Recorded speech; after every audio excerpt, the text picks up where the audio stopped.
My name is Julius Spencer. I am 70 years old and I've lived a varied and interesting life.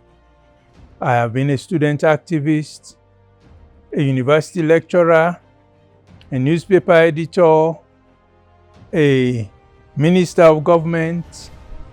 Now I'm running my own business. Over these 70 years, I've learned many things through the experiences I've had. And I believe I need to share these experiences with Sierra Leoneans and Africans and the rest of the world. So I'm starting what I call the real issues, looking at things that are happening and the way people are behaving and what the real issues are that we need to focus on. So today I'm going to be talking about the judicious use of power. In my language, Creole, we would say, for take time, how you dey use power. Now, why is this important? There are a number of lessons that I have learned. One of them is that power is transient. It is temporary. Nobody has power permanently. So one day you hold power, you are powerful. Sometime in the future, you'll either leave power or power will leave you. So you have to be very careful how you manage that power that you have in your hands when you have it. My advice to anybody who is in a position of power or aspiring for a position of power is to spend time in a mortuary. Observe how corpses are treated before burial. What you will find out is that it will make you understand your own humanity and that we are all equal. If you observe the way a corpse is treated, particularly if it's in a mortuary where a number of corpses are being prepared for burial at the same time, you'll find out that they're all laid on slabs. They are washed. And you will not know who was a powerful person or a wealthy person until you see the clothes that have been brought to dress the person after the person has been washed. That's the only time you know that, okay, this one was wealthy, that one didn't have much money because of the type of clothes that are brought for them.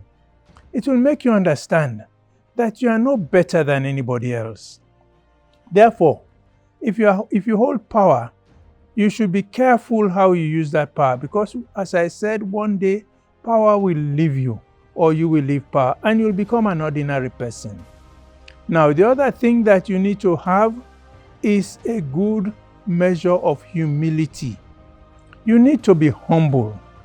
Why is this important? It is important because if you are a humble person, when you leave power or power leaves you, it is not going to hurt you as it would if you are not humble. I'll give you an example of my own experience. I was invited to a service in a church where I was minister, and I got there. Everybody knew me because I was on the media all the time. So I got there, everybody recognized me. So I was welcomed and they wanted to usher me right to the front of the church, and I refused. And as I was being taken up, I noticed that another minister was sitting somewhere around the middle of the church. And I said, look, I will sit here myself. So I sat in the row right next to that minister. After a while, there was some commotion at the entrance.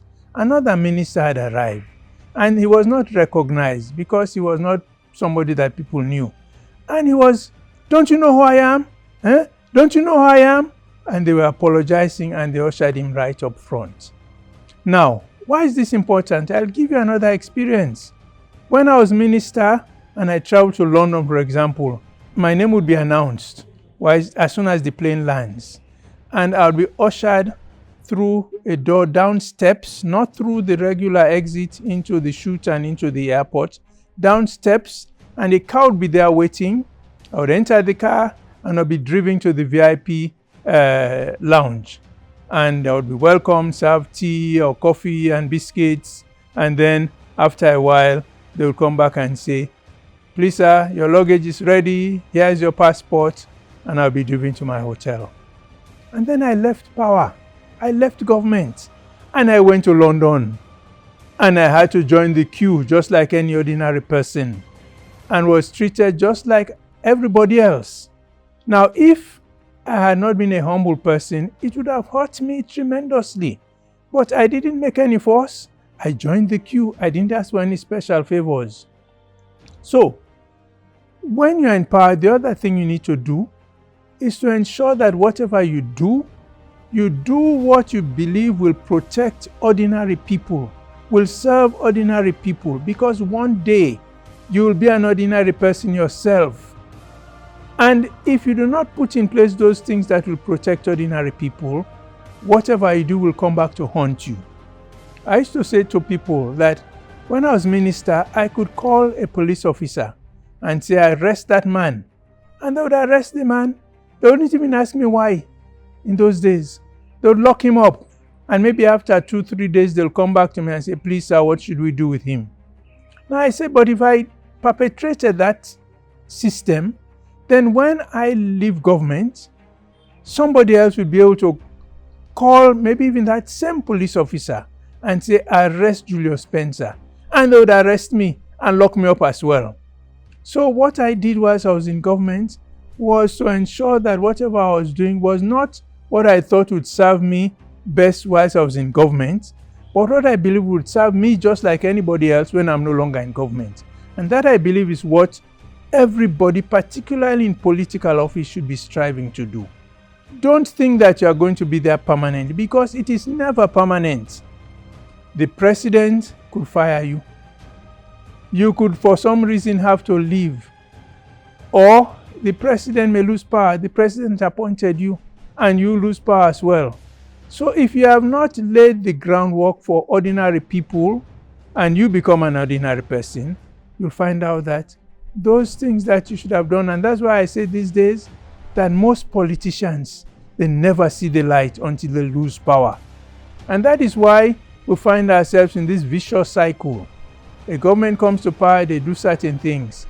They lose power, another government comes, they do the same kind of things. And those who lost power are complaining about the previous one. So that's an unending cycle if those who are in power do not change their attitude. So I will end today by saying and repeating, you need to be humble if you are aspiring to or you hold power. You need to do those things which will protect ordinary people or which will serve the interests of ordinary people, because one day you'll be an ordinary person yourself. So I'm ending like I started.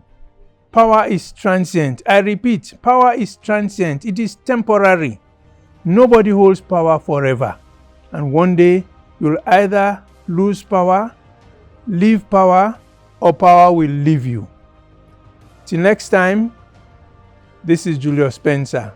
So if you have found this talk interesting, please like, share, and follow us on the Premier Media page.